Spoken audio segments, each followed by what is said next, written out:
future. Then we look at the macro situation. I delve into politics as well. And I ask for her sense of the opposition's narrative and whether coalition politics is having any impact or becoming a pressure point in the decision making for Modi 3.0. Finally, we close by asking her about the global scenario as near recessionary headwinds are blowing globally, where she sees India placed in the upcoming future. This is a very interesting conversation if you're keen to get at least an insider's view of how the government is moving in terms of continuity of economic policy. Here it is.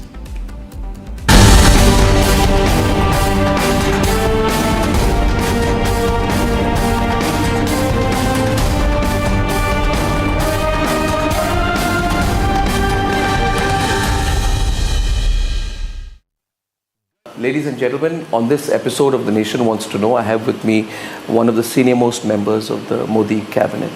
And we've been trying to look at what the government has achieved in its first 100 days. I'm delighted to have with us Union Finance Minister Nirmala Sitharaman ji. Nirmala ji, thank you very much. It's it's a pleasure to be in your channel, Arnab. Thank you, ma'am. Thank you. Always a pleasure to have you as well.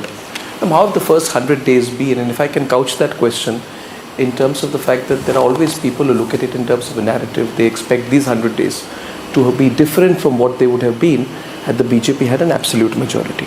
So has your experience been slightly different? Have you had to be more cautious?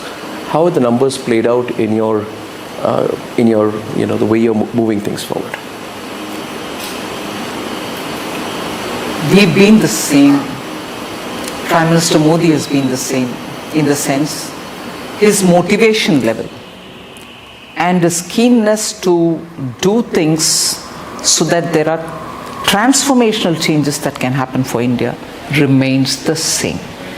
So I'm sorry, the opposition and the narrative builders are going to have to be disappointed.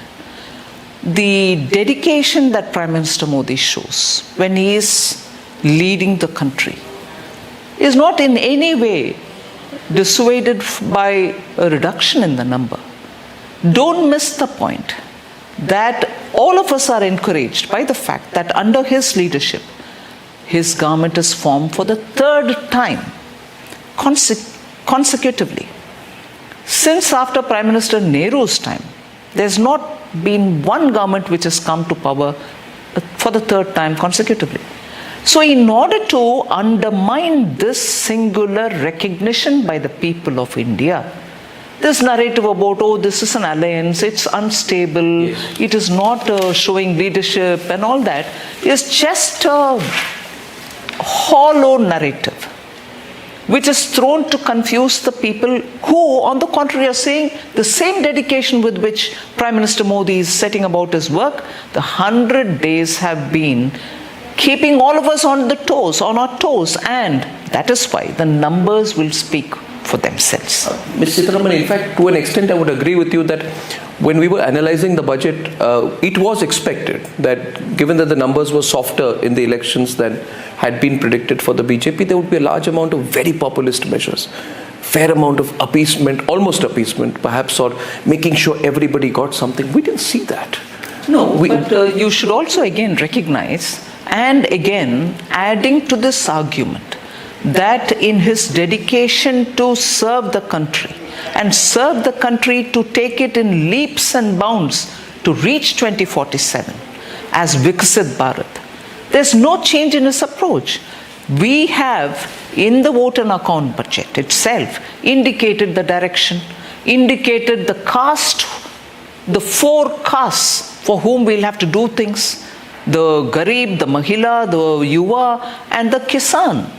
We've indicated that. We've also said 11 lakh crores plus will be spent on capital expenditure. We've also said Vishwakarma.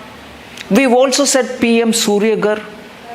So, when broad contours are already laid out in the vote on account budget, my July budget was largely deriving from that, subsuming that into the year-long budget, although this budget would effectively deal with the next 8 months from July.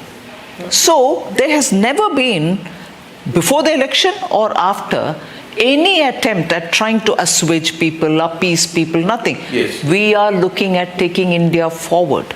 Well, we're totally clear about that. But are you in the process too tight on your fiscal, too tight on fiscal discipline, fiscal deficit? For example, if I can elucidate this, in the first 5 months of this financial year, you've had fantastic tax collections, and congratulations on you for that.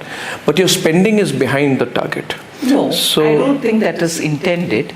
Otherwise, you wouldn't have 11 lakh crores being given for capital expenditure. That's government spending, and spending on creating assets. That's not government spending on, revenue freebies and revenue expenditure. It's building assets, which has at least 2.48 as a multiplier for every rupee spent. That is where, in the last 5 years, we've constantly maintained increasing numbers in capital expenditure. Ma'am, but the expenditure being slightly lesser than ideal was because the first quarter was the quarter during which the election happened. Naturally. So nothing should be read into it. Nothing should be read into it. On the contrary, to meet that 11 lakh crores, we'll be pacing up now. So why is Nirmala Sitharaman so tough with the middle class is a question I have been asked to ask you by all our viewers ahead of this interview. And I would like you to spend some time so that our audiences get the correct perspective. I'm not, of course, you are focusing on your Gyan scheme, no doubt about that. But Madam Finance Minister, when can the middle class, which is the powerhouse of the Indian economy also in a way, expect a break? Tax rates are high. Middle class pays more taxes than the corporates put together. Not so long ago, in 2010, the corporate tax collection used to be twice of the personal income tax. Now, the middle class has stood by, and the middle class is complying also very well, which is why your personal tax collections are surging up. Do you feel a little bit of a break would increase compliance perhaps, or encourage the middle class, or motivate them even more?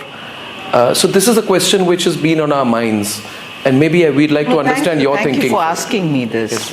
And I also observe this voice about middle class. And I'm not saying, oh, I've done this and therefore I'm not doing anything more, but I want to lay the facts before you. Please. In order that there is ease of compliance, we came up with the faceless assessment so that people are not harassed, or people don't get the feeling that too burdensome compliance is taking their time.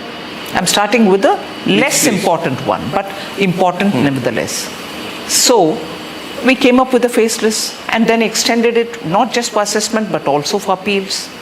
Then we came up also with a second income tax regime, which is the new band of tax which is available, and within a year after introducing that, I've reduced the rates. I've brought up more income earning people into the reduced rates. Yes. So there is an attempt made to give something for the middle class in the July's budget, July 24 budget. Standard deduction was increased. Yes. Now, for nearly 3 years, people have been talking about it is the middle class which is in startups. I recognize that. I fully appreciate that. Why was angel tax removed? Completely removed. That was a good move.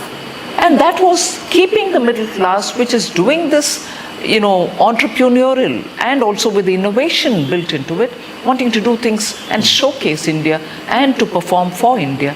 Angel tax has been removed so that private equity, which will want to support startups, will now feel comforted that they are not going to be questioned or troubled because one element of angel tax still remains. No element remains, it's been removed. Standard deduction, which was up to 50, has been raised to 75,000.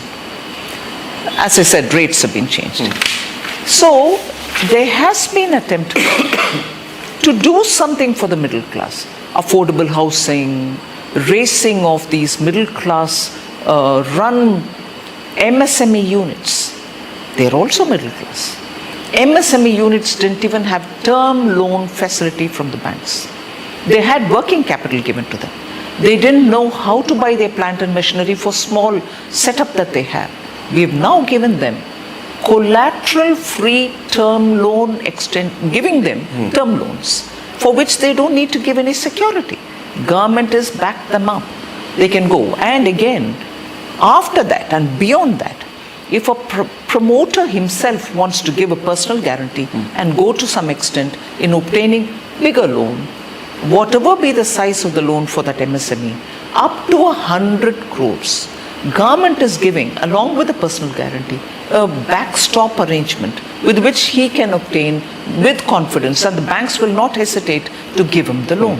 So we are coming up with a lot of measures for the MSMEs. Again, I would think MSMEs are also representative of the middle class. They are, no doubt. So you're saying indirectly many steps are being taken which benefit the middle class? Yes, I'm not saying that's the end of the story. At the same time, being a finance minister, I don't have the privy to say in the forthcoming budget, I will do this. No, Obviously, I don't expect that. But may I just broadly ask you a follow-up to that? That yes. With the tax collections going up, which is an achievement of your government and your ministry, can the middle class expect some relief sometime in the future?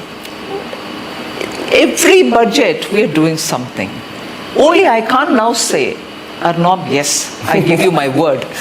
Please take it. I will do something for the middle class. Even in the next budget, I can't. But why is it, Ms. Sitharaman, that this government we find that, and in the Modi government, that we don't find that direct relation between politics and decisions of the finance ministry? You know, we, even before an election or after an election, the direction of the policies seems to be fairly unmoved. This is unusual. By the opinions in the ground. Yeah. We take the inputs. We imagine two things. One on the middle class, particularly on income tax. The second, the need for skilling. Our youth who otherwise come out from universities, industry feels they are not ready for jobs. And therefore there is this hesitation, and those who are risking it and expanding their business still go ahead recruiting people, and they say that they spend at least 8 months readying them for the jobs. And I'm glad you raised that. Because of that, I have certainly come up with a package with 5 elements in it. For the first time job seeker, we are paying the salary for a whole year. And the EPFO, contribution of the employee and the employer, will be given by the government. We are giving for every additional job, that's a second one. For every additional job recruitment that employers would do, we are also again paying the EPFO. And that they continue for at least 2 years, so that they recruit and drop off people shouldn't happen. We've made that provision as well. Above all, in the top 500 companies, for people who have never been employed till now, we have given a place and said they will be interns. And for these interns, government will give them monthly 5,000 rupees. Yes. And in the first instance where they go to the place and assign themselves as an intern, one time 6,000 rupees is also given to them, so that they adjust and settle, their travel costs, go reach the place and so on. So these are essentially, because we heard from the industry and from the youth that it is for want of that skilling which is required before being recruited, that we have provided that. So this distance that you're talking about, I'm a bit concerned about it, because these inputs have come from the ground. No, let me elaborate that further, ma'am. In terms of market estimates, if you look at the way we are performing with the 8.15% growth year on year, which we have done, and also the, all the estimates also, the forecasts of the World Bank, we have shielded ourselves from an unstable yen, from whatever is happening in America. We are very stable, there's no doubt about it. But unless your government is able to also match it with really sharply declining unemployment rates, that narrative which we began by talking about will remain against you. In all the global critical assessments that you find of the government, it would be that your unemployment figures are always juxtaposed against your GDP numbers. And what is your government's solution on that? What is your plan on that? How quickly can you deliver on that? Because the unemployment rate has risen quite sharply in the first month after you came back to power? I don't want to argue on the unemployment numbers. On the contrary, the data which comes from us, from our Labour Ministry, shows that in certain areas it is coming down. In fact, employment opportunities have gone up. I've said this also once before. The data is available for people. There's more need to do more, and I grant that. Certainly will have. And that is why in this budget, you've had this 5 elements packaged together for employment and skilling. 1 crore people in 5 years are going to benefit from it. That's been designed and approved by the Parliament. So we will be implementing that. You'll soon get to know how this internship is playing out. Besides internship, I mean, do you believe that the unemployment figures are a matter of concern for you? No, unemployment is an issue on which I have said for the first time. Is there a roadblock that the government has on the issue of unemployment? Do you believe that with so much investment going on in manufacturing, which is commendable, it may take some time for that to actually reflect in as I said that, unemployment numbers? It is an issue of skill gap. Interestingly, the CII today met me and gave me a report which they have looked at various countries and the levels of skill gap which is prevailing in most of these countries. And based on that, their expectation of an employee, the skill sets that they expect in an employee, and the jobs that are available are all mapped by the CII now. And I'm saying that within India, it is that kind of a mapping with which we have come up with this 5-element package for improving the employability of young people. Either you take them as new employee and we will guarantee some kind of money for it, or they are going through the internship, or the ITIs which prevail in all the states.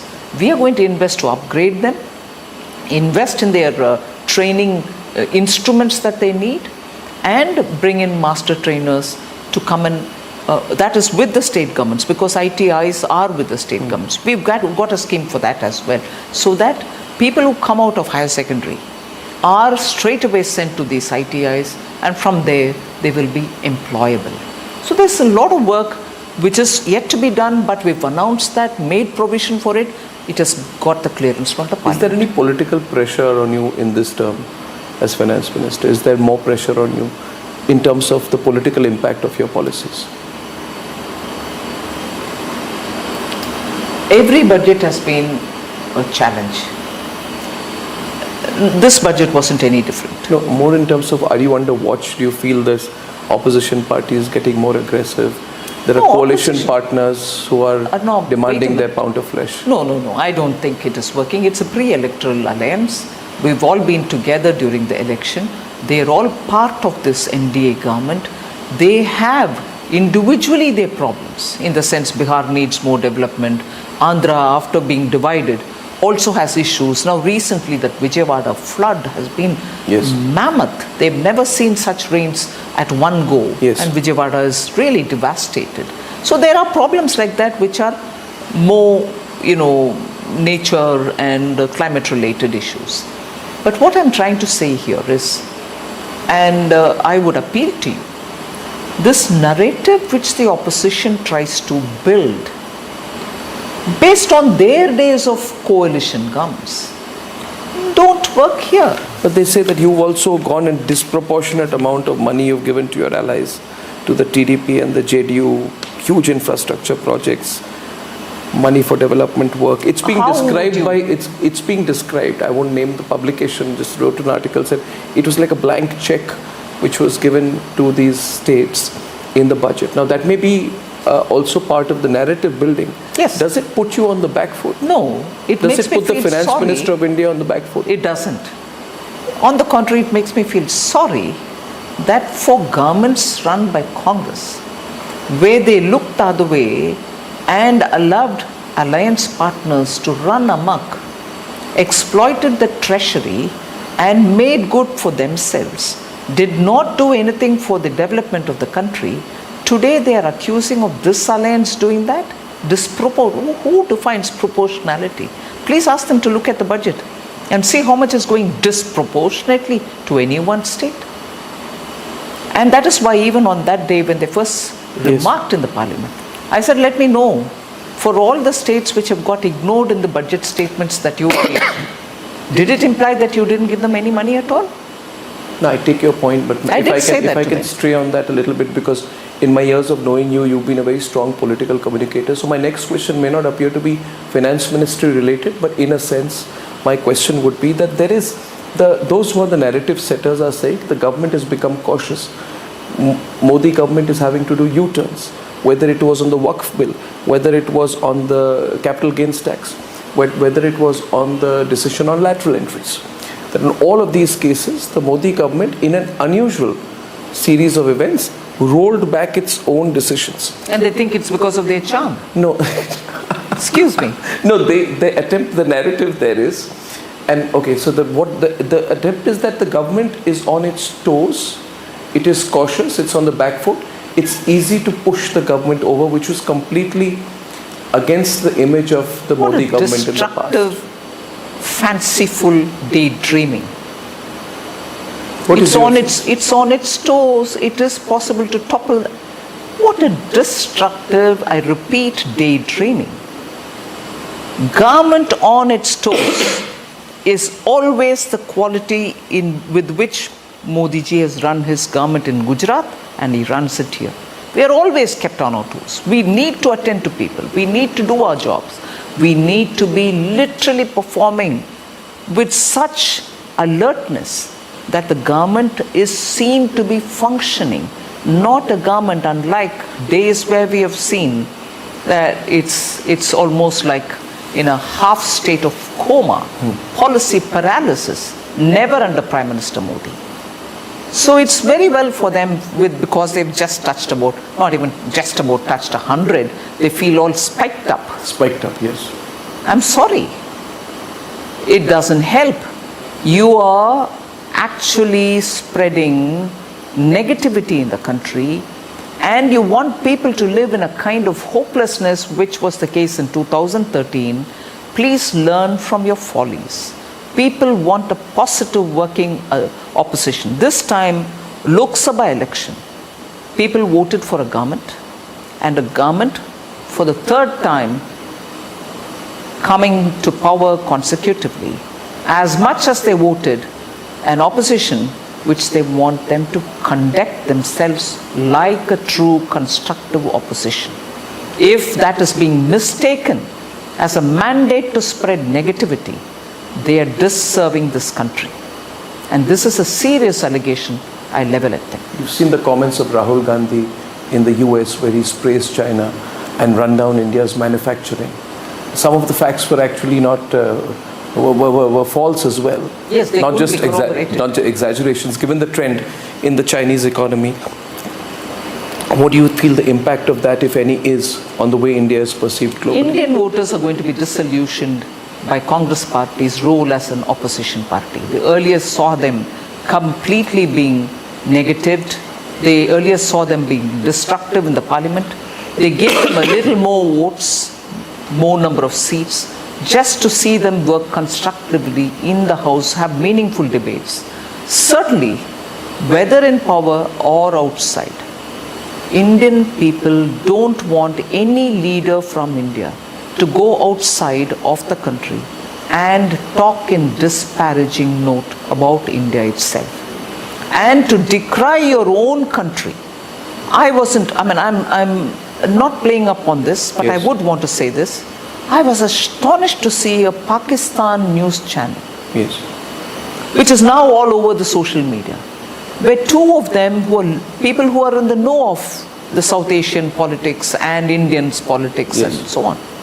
They're astonished, and they said, what kind of a leader would he be that he goes outside and criticizes his own country, whereas he should be doing that in the parliament. So countries are astonished at this conduct of this kind of a disruptive and somebody who can criticize his own country outside. That's not responsible opposition. That's not the kind of leader Indian public want. Ma'am, also this time in budget when he was making his speech, I saw a moment when you were holding your head in your hands when the reference was made to how many of your secretaries and senior bureaucrats were from which caste. Yes. If I may ask you, what impact did that have on the finance ministry, or how would you view that kind of a comment when you reduce everything to caste? Yes, and it was very demeaning because whether you like it or not, every institution has its own certain customary practices. This halwa ceremony is one such, because they get locked up in the cellar for 9 days, 8 nights. And that is the time when they cannot have their phone, their mobiles, or any contact with their families. People go in there Yes. and print the budget and send it out. Nowadays, printing numbers have come down because most are digital. And this ceremony, like the way in most of our houses, we have something given, meter, before we start some auspicious thing. That's a ceremony. And when he tried to mock that and reduce that to how many of which caste was there, I said, what? And in my dismay, I kept my hand. We saw that. Because I didn't know how to reply to that. Yes. So I have a feeling, consciously using caste as a card, every institution of India is being derided by the leader of the opposition. And for all that, as though he is above caste. If he was above caste, why would his team call him a Janeyudhari Brahman of a particular gotra? Yes. And you then go about talking about these sort of things. So you want to claim the benefit of your caste for some time, and suddenly when you want to disturb the calm anywhere, you want to say, no, I'm sorry, how many?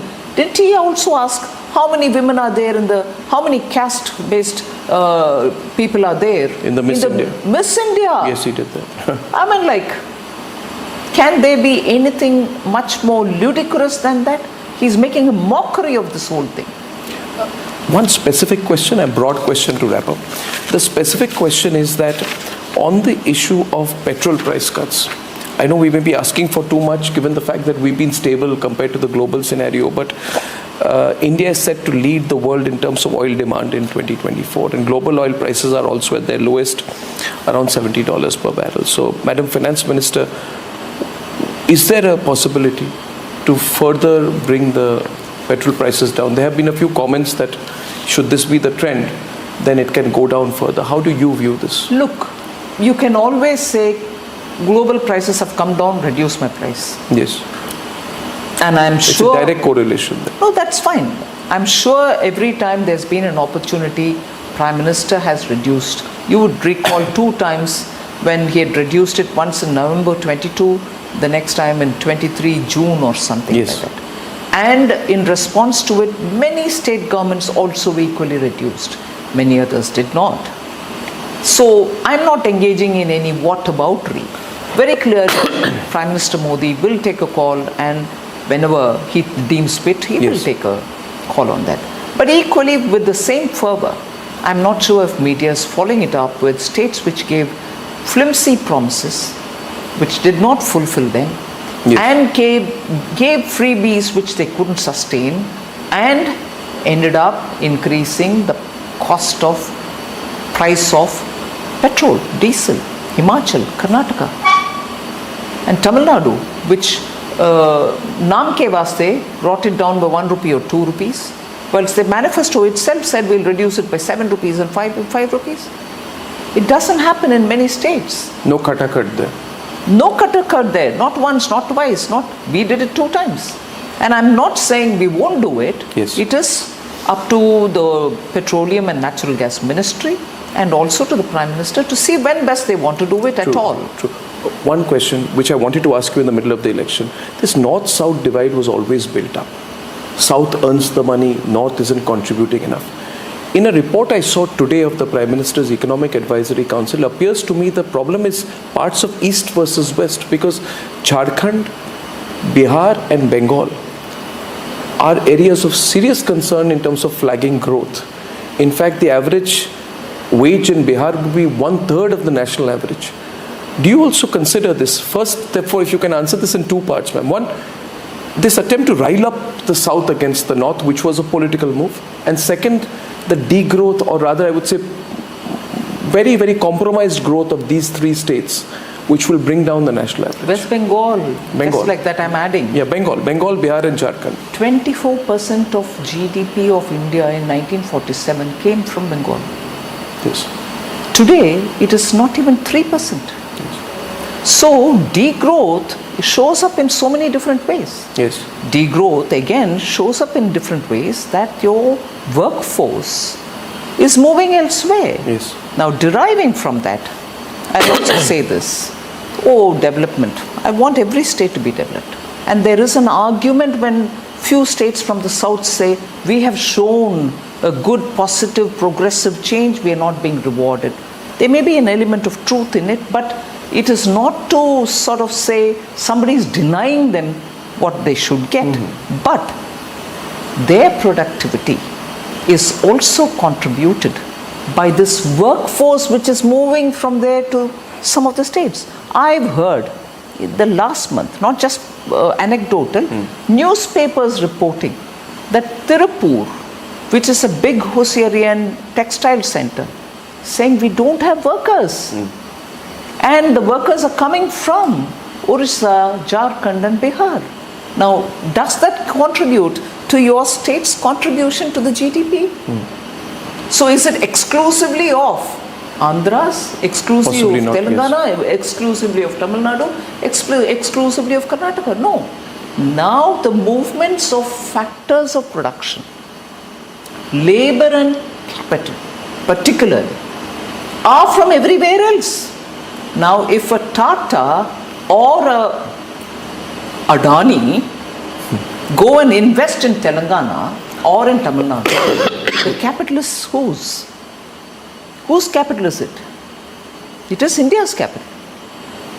The workforce coming from Jharkhand or Orissa is a factor of production. Whose factor of production is that?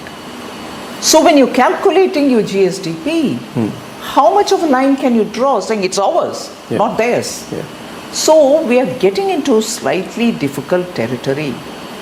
Whilst I agree some of the development indicators, human development indicators may be better, far better also, these are issues which have to be represented in the Finance Commission. For them to take a call, as much as there's been this tradition to incentivize backwardness, there should be incentive also for performance. And that's what the Finance Commission very, very well put. You mentioned Adani there. So how do you view this Adani-Ambani charge of the Congress? I purposely said it. How do you view this Adani-Ambani charge all the time of the... No, but I want to highlight this. Yes. Hasn't Telangana got some investment from Adani? Yes. Hasn't Kerala got an investment from Adani? Now, then it is only BJP which is accused of favoring Ambani and Adani. You've got investments from them as well. So with what moral authority are you accusing us of Ambani and Adani? Always. Every one of these big industries have investments in each of these states. How did you view, towards the fag end of Parliament session, Rahul Gandhi putting out a video saying stock markets will crash tomorrow because of a Hindenburg report which referred to Madhavi Buch? How do you view that? Well, certainly there's an element of suspicion that the opposition is playing into this kind of a disruptive politics, almost desiring hook or crook. I will have to win and Modi should be removed. For that I'll do everything. And that is what is the game played out. But the markets didn't respond. No, markets did not respond. Citizens also did not respond. Otherwise, why would Modi be forming the government the third time? I want that not forgotten. It's all right, you can say, I'm pepped up because I've got 100 now to sit in the opposition. But to sit in the opposition, it is Prime Minister who's been given the blessing to form the government. Why are we not understanding this whilst this false narrative is thrown at us every now and then? We should just reject it. You're talking about constitution. You're talking about rights of people.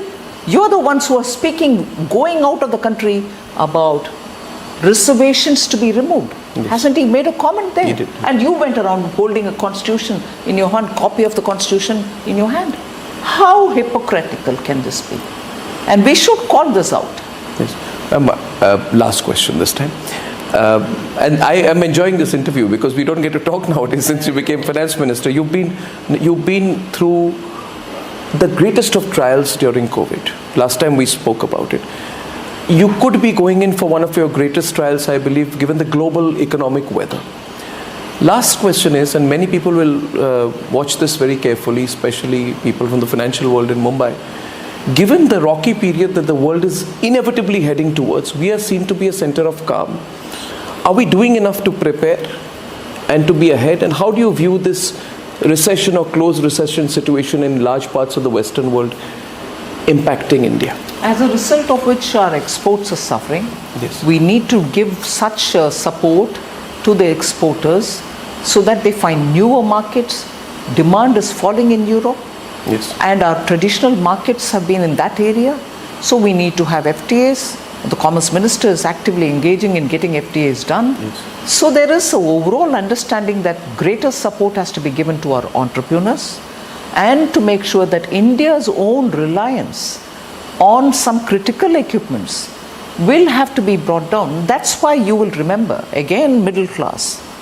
We brought down the customs duty for gold.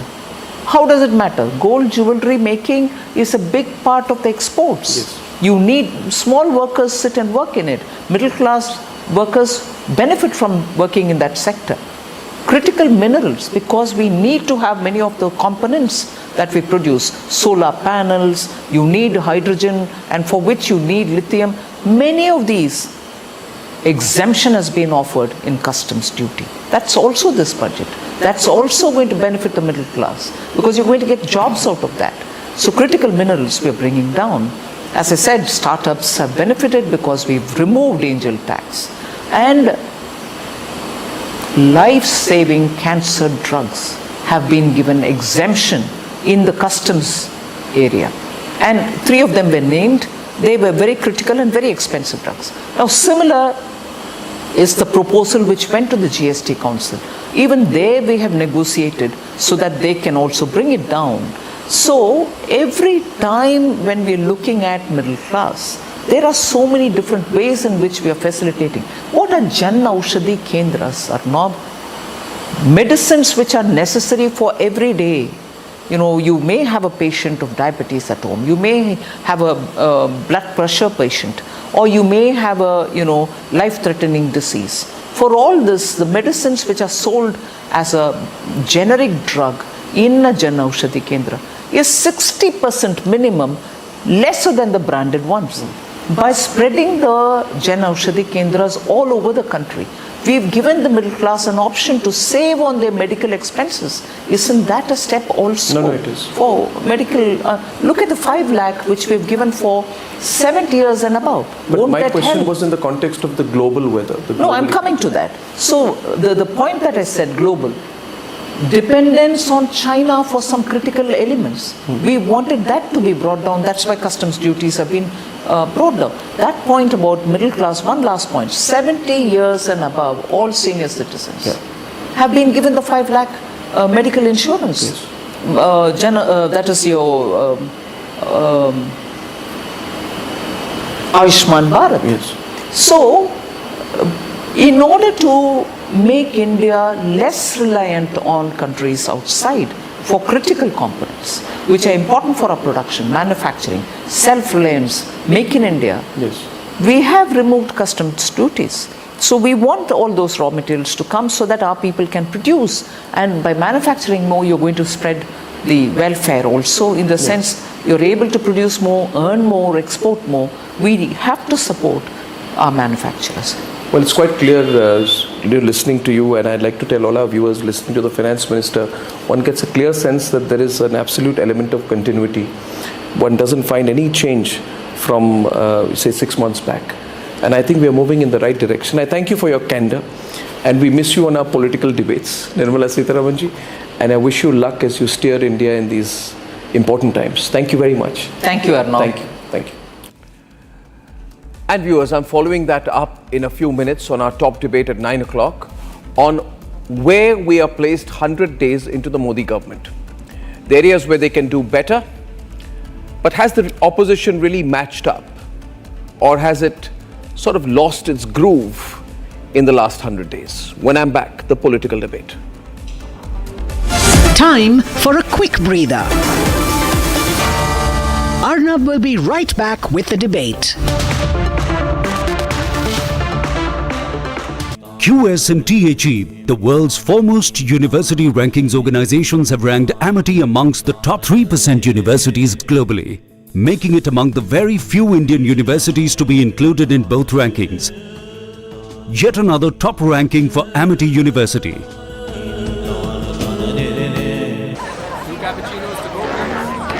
I don't care for no songs and proses. I don't care for no sweet boys with roses. All I want is a touch of love.